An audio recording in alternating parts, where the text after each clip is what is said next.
Hi, everyone. This is Hal Krosman with Screenwriting U. And hey, I want to welcome you to Writing Multi-Layered Screenplays.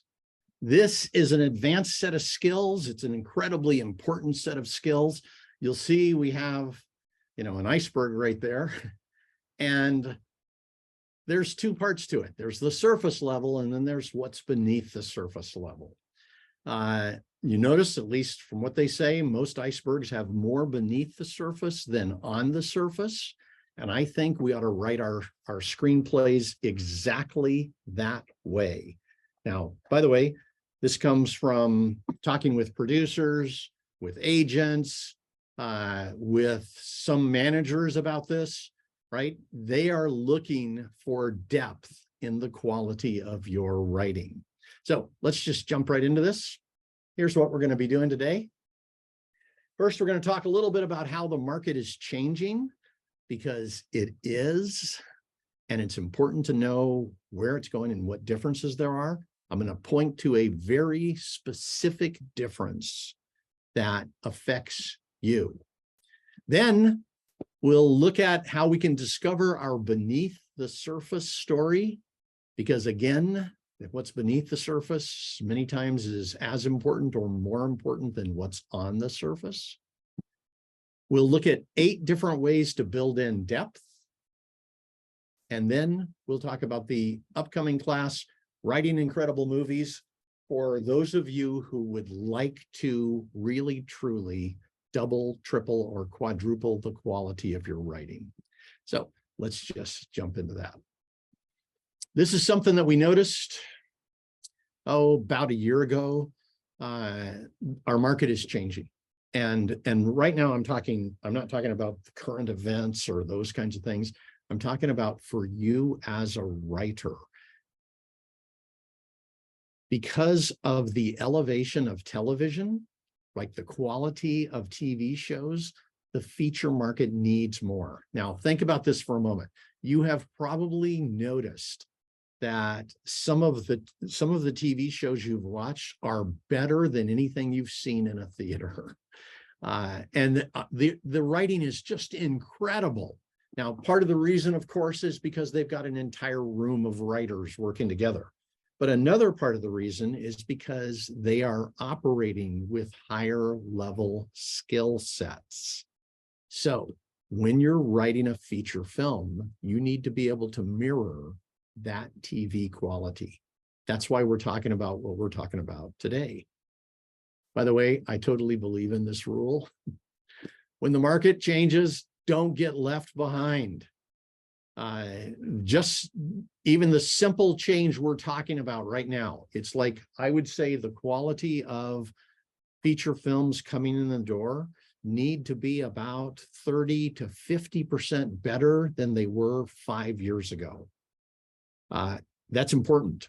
So you might be reading scripts that were made into movies 10, 15 years ago and going, okay, I can write at that level. It's not good enough anymore. So that's why we're talking about all of this. Now, one of the big points and the big places you want to look is the difference between the surface versus what's beneath the surface. And if you ever read for a contest, you will see this. You will see most of the scripts are written entirely on the surface. Surface means here's the characters. They are going on this particular journey and they're taking these actions. They're saying these words to themselves and to others, right? And it's like all of that is pretty much on the surface. The question is, what's beneath the surface? Because if you don't have anything really strong beneath the surface, you're in serious trouble. And not like somebody's going to say something mean to you. It's just like, wow, it's going to be hard to be able to win contests, to be able to get indoors, to be able to work with managers, all of those kinds of things. I believe you have spent a lot of time on this.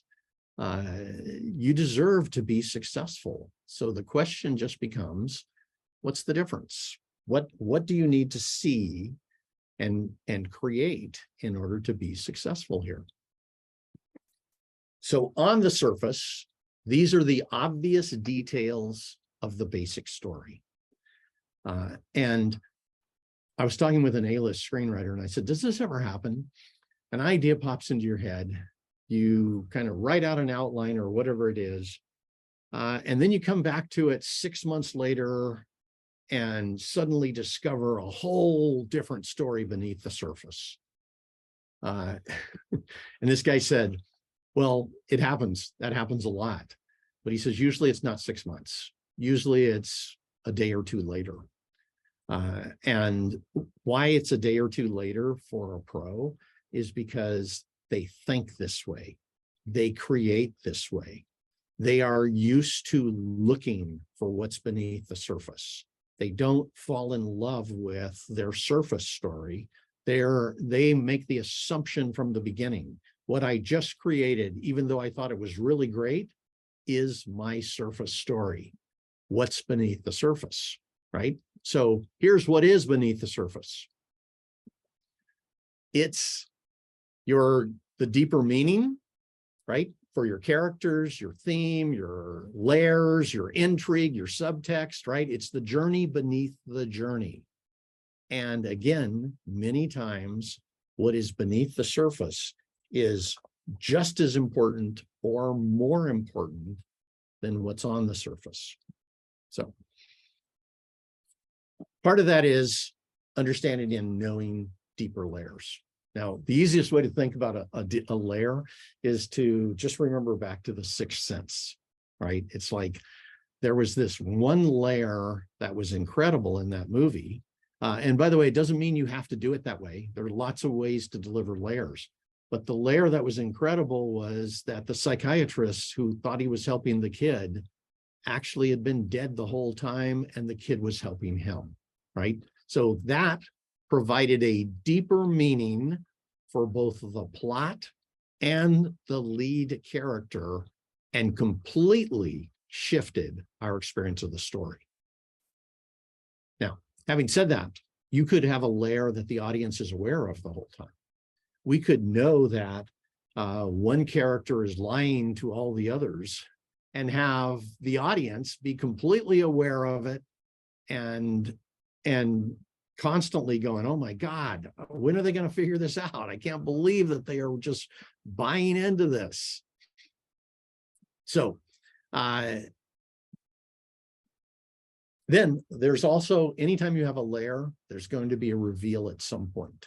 Now, you can choose if that reveal is something that we experience as just kind of part of the normal scene, or if it's what I call a dramatic reveal. You might reveal in the same time you reveal the layer, you might reveal that this character has been doing this the whole time or whatever. But here's the difference between a regular reveal and a dramatic reveal. The layer is uncovered in a compelling way at a key emotional moment. Now, what this means is this: it's two things. First, you have to ask yourself, how am I going to reveal this? Are you just going to have two characters talking to each other? Like, let's say one character has been conning the other all the way through the movie. We've thought this person is, say, the best friend. And the whole time we've been thinking this is the best friend and everything's wonderful between these two. And then suddenly there's a moment where it's revealed that this is the person who's been conning the other.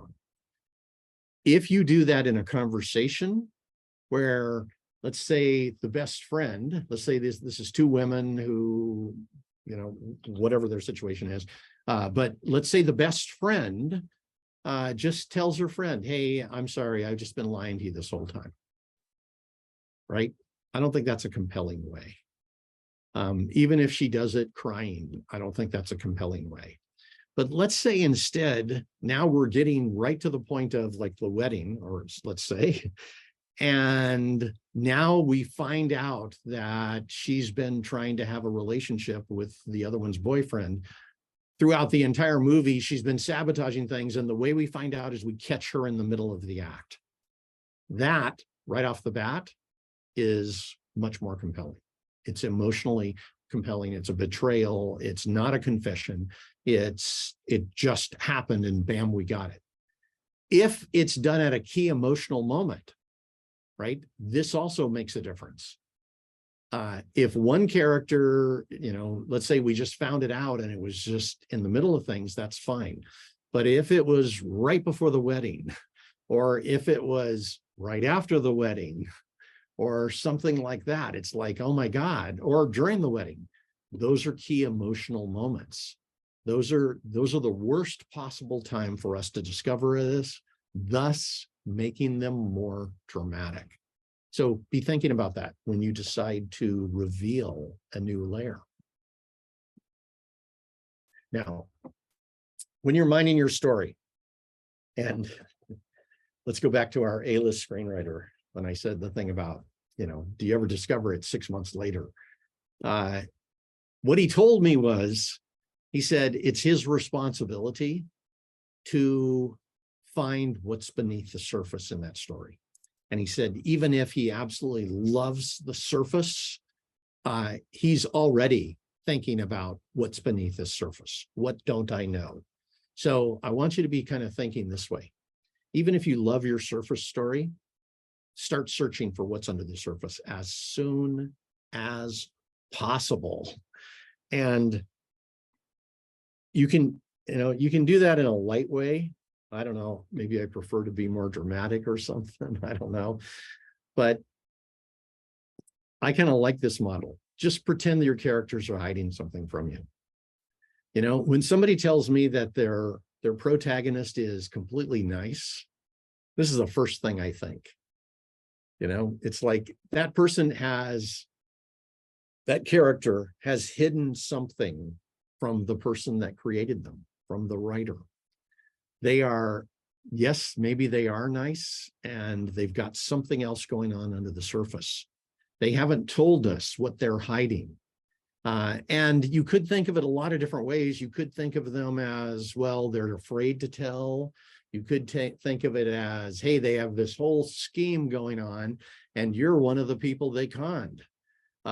If you want, you can even get mad at them. We had a writer who couldn't sell a script, got angry at his characters, and ended up selling that script after going through the process of rewriting those characters to be the awful people he believed they were. And that made the difference, right? So this is worth doing. Pretend that your characters are hiding something and go for it. Make it your mission to investigate them, right? Enjoy uncovering the real truth and just relish solving that mystery. If you're willing to do this, I promise you, you will discover something under the surface that will make your story better. And it may just be small things, or it may be one of those things where you go, oh my God, right? If you go back to The Sixth Sense, M. Night Shyamalan said, he said it was the 9th draft, and he realized that he had a really good story, but at that point, our Malcolm was not yet revealed as being something different, as in being dead. He said he had no idea about that. He just knew that his story wasn't good enough yet. It wasn't going to sell. It wasn't going to become a huge success. Now, what he did was he started looking for, what is this character hiding, or what does this character not know about? What's beneath that surface? He started investigating that. He did a couple of different creative processes and suddenly had the breakthrough. But just know, most of the time you don't have this kind of breakthrough if you don't go through this kind of process, right? So if you're holding back from investigating your characters, maybe that points to you could discover something that changes your whole life. It's worth doing. Let me give you some ways to build in some depth. First one is subtext. Everybody knows subtext is the meaning beneath the surface. And by the way, subtext could be hidden or it might not. A lot of times really good subtext is us experiencing this character is lying to us, or this other character has this wound, and so that's why they're holding back, or whatever, right? We're experiencing what's going on under the surface for that character. Could be that way, or it could be there's some big thing going on under the surface that we don't know about, and then we discover it. Superior position is another cool beneath the surface tool. What this means is we know the subtext of one of the characters, but the other characters don't know that, right? So if you've got one character that is cheating everybody or lying to them or whatever, you could consider having that be something the audience is aware of. And that way we get a chance to watch how that character behaves and feel for the other characters who are buying into it and all of that kind of thing.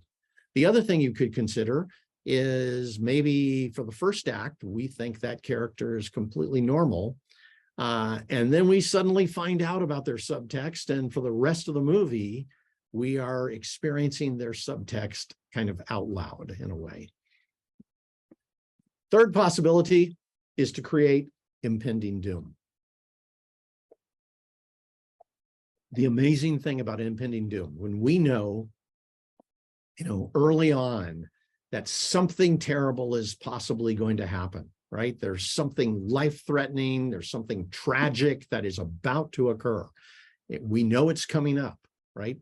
What that does is that has us constantly being worried about these characters. You could, if you know, for instance, let's say we're in a horror movie and we just saw, the slasher kill a couple of people just down the street, and now they're outside the cabin.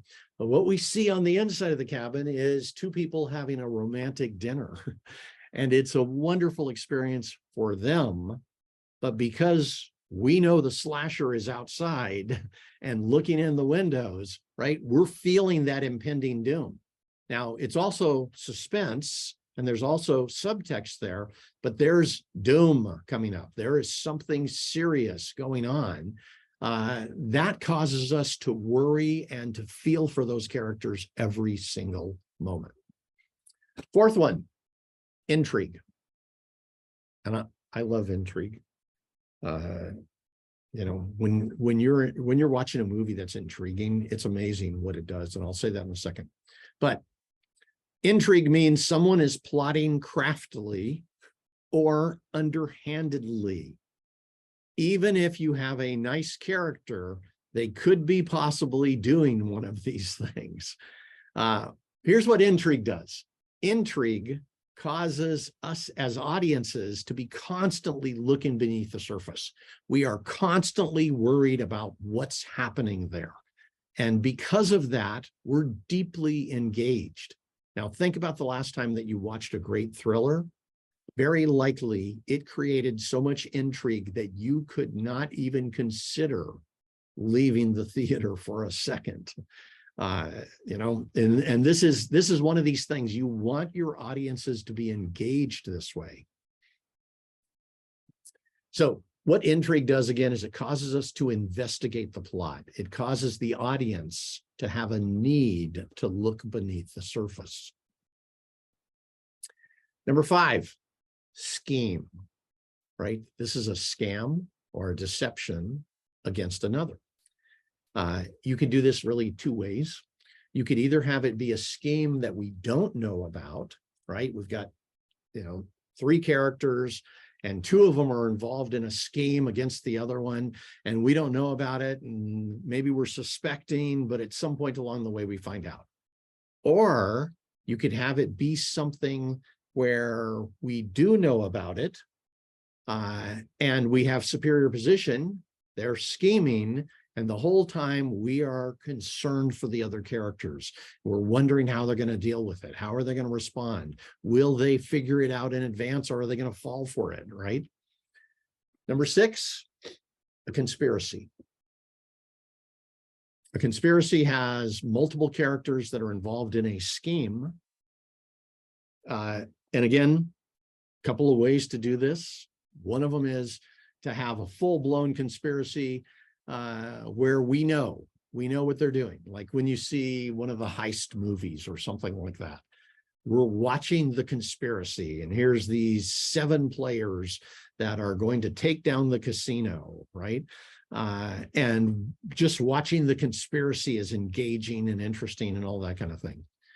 You could also have a conspiracy where we know about 2 or 3 of the players, but we don't know about a couple of others. And we find out about them later on. And the whole time we think they're on the side of the protagonist, but it turns out they're also part of the scheme. And then the wound. I think when you're putting together your character profiles, this may be one of the most powerful tools you have. You know, what's that character's wound? What has happened to them in their lives that is so traumatic? You know, what has caused them such a deep psychological or emotional injury so that they actually are feeling like the moment that any of that comes up, they react to it. Now, this is one of those things that if you can build in a really strong wound, what you have from the moment we know about the wound is we are watching a character that is actually immobilized. They either can't react, they freeze, or they go the other way and they blow up completely when they're triggered by that wound. So it gives you something that you can play with all the way through the story. And in the end, they can finally recover from it or not, depending upon how you want to do that. So a wound, again, causes us to feel empathy for the character. It causes characters to avoid any triggering of this wound. It's just such a great creative device. And it'll actually help you rethink your characters, rethink why they're doing what they're doing. You may find out that the reason they're engaged in their entire pursuit is to resolve this wound or to somehow make up for it. So worth building in. And then finally, a hidden identity. And most of the time when you have a hidden identity, it's something where a character is tricking another or something like that. But that doesn't have to be the case. And you're going to find out in the example I'm going to give. There's a hidden identity that is actually something kind of playful. But, you know, it's up to you. However, depending upon the genre you're in, depending upon what your story is about, you have a character that's presented one way, then revealed to be another way, right? What this does is it causes us to rethink that character. It also gives so many different, both emotional and dramatic opportunities that you can create. So here's our example, and let me get out of the way for it here. So this is the movie, The Proposal. With all the techniques that you just heard, all the intrigue techniques, all the schemes, all those other kinds of things, usually I have a tendency to think of those as kind of thriller tools, but the truth is I have seen them in every single genre. So I just want you to watch how they're presented in The Proposal. Hopefully you've seen this movie. It's an excellent movie, well worth watching, especially on date night. It's very fun. Act 1. This is where Margaret finds out she's going to be deported. What does she do? So the first thing we have in Act 1 is a scheme. Margaret decides that the solution to her deportation problem is to have Andrew marry her. That's the scheme. We, in this case, are in superior position. We saw the scheme created. We know what her need is. We know that Andrew isn't in on it in the very beginning. She basically has to kind of talk him into it, force him into it, blackmail him into it, which is all pretty interesting and fun. Then there's an investigation. They go to the INS, the immigration department. And the first thing the guy says, the agent says, when he sits down across from him, is he goes, ba, ba, ba, ba, ba, ba, ba, ba. So, are you two committing a federal crime that is punishable by 5 years in prison? Right? And it's like, right off the bat, that investigation has begun. What this does, again, even though these are really obvious things, is they create something under the surface. We are constantly worried. And in this case, it also creates some intrigue because Andrew and Margaret both decide to go forward with it. And the question here becomes, can they trick the immigration agent?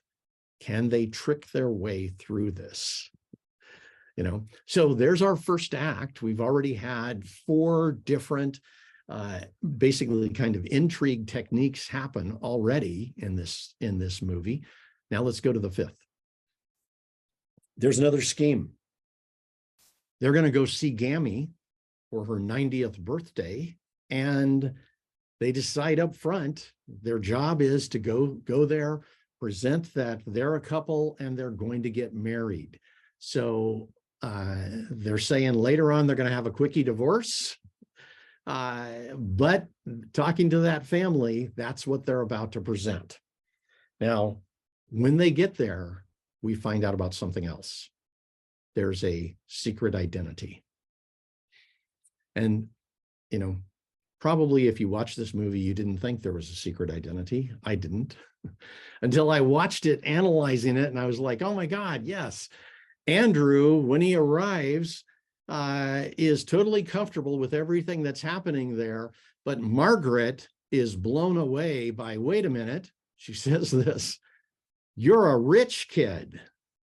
Now, up until that point, Margaret thought Andrew was just like some low-level college student who couldn't get a job someplace else or something. She had been berating him for 2 years. And now suddenly she finds out that his family is wealthy. That makes a difference in their relationship, and it makes a difference in many, many things that we see from that point on. Then there's some subtext that's presented as soon as they get there. And this happens the moment the father walks in and introduces himself. It becomes really clear there is some major conflict between him and Andrew. From their opening interaction, from that point on, every single time we see him and Andrew talk, there's a problem. And they get in an argument after argument after argument, and ultimately the father turns against him, and it's still because of this problem. So what's the problem? Andrew's dad has wanted him to run the family business, and Andrew has decided to stay in New York and to be a publisher, essentially. Go to Act 3. Now they're at the parents' house, and there are preparations for the wedding. And so there's a couple of conspiracies that go on, but let me just go to the easy one.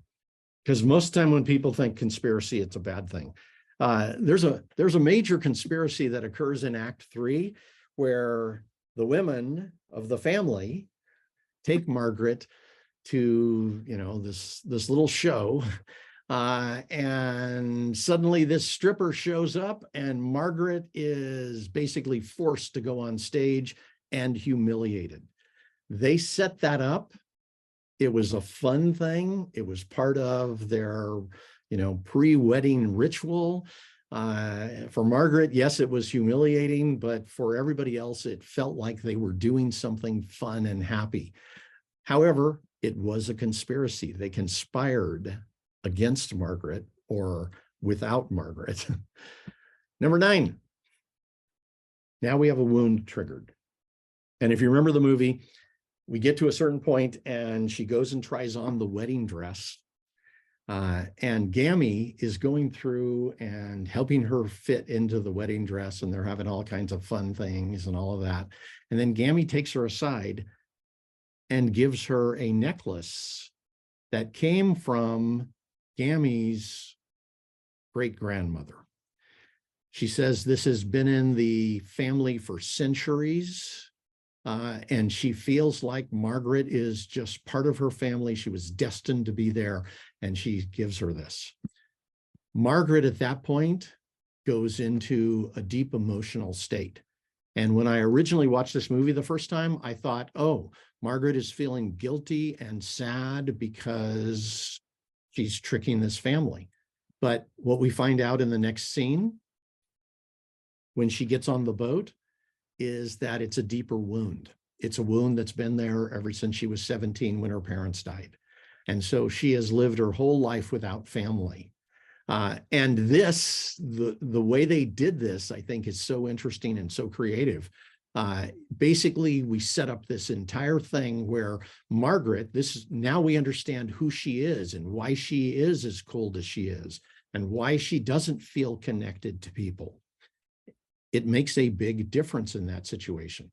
Also, then it creates an interesting moment right before we go into Act 4.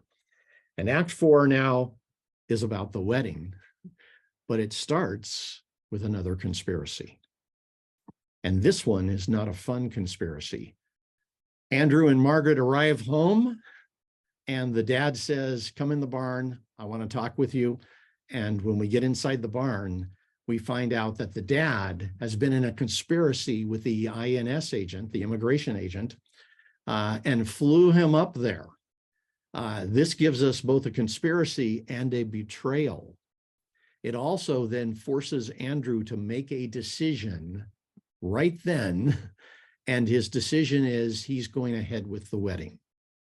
Now, I think that's, if you look at the sequence and how they set that up, that's really great writing. Then we have another wound that's triggered. And this one happens when they go up on stage. We've got Andrew and Margaret up there. They're standing in front of the minister, who also happens to be the stripper. And that's part of the comedy in the situation. But our minister now starts it out by saying, you know, we're here for this wedding, and what this is about is friends and family. And he says it's because of the friends and family that both these two have come together, and they're here to honor friends and family. He says it over and over until Margaret finally freaks out. And what's happened here is her family wound has been triggered again. She turns around, she confesses to the family that she did this, that she blackmailed Andrew, that Andrew is a good person. And by the way, a lot of his traits clearly came from his mother and father.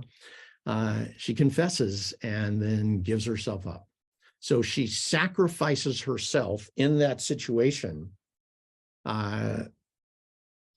because basically, and this is the reveal, she's sacrificing herself because she has fallen in love with that family. So finally, this all brings us to our final scheme and reveal. After Margaret leaves, Gammy fakes a heart attack, forces them to put her on a plane. They're in some little puddle jump plane, and she gets both Andrew and the dad to decide to work together and to take care of each other and to show love to each other and all of that. That's her scheme. What is then revealed when we get to the airport is that Andrew clearly does love Margaret. And that's why he's going through all of this. That's why he's trying to stop the plane. That's why ultimately he flies back to New York and finally tells the truth in the situation. Now, if you look at all of that, there's at least some of the depth that is in the proposal.